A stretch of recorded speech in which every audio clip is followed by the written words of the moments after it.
มันนอนเลย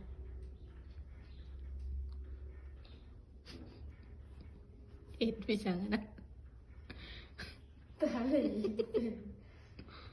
คิดนอนอยู่ดีบ่ ยุ่งหัวหัวน่ารัก นางเถา สายตาถามมันดีดีสายตา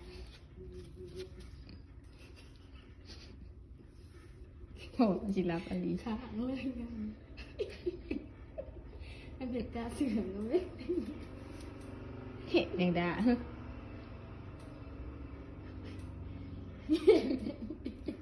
เห็ดแดงดาเนี่ย เป็นไม่เป็นตา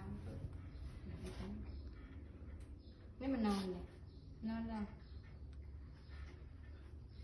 เห็ดแสงตา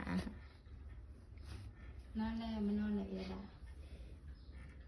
เต็มอูปู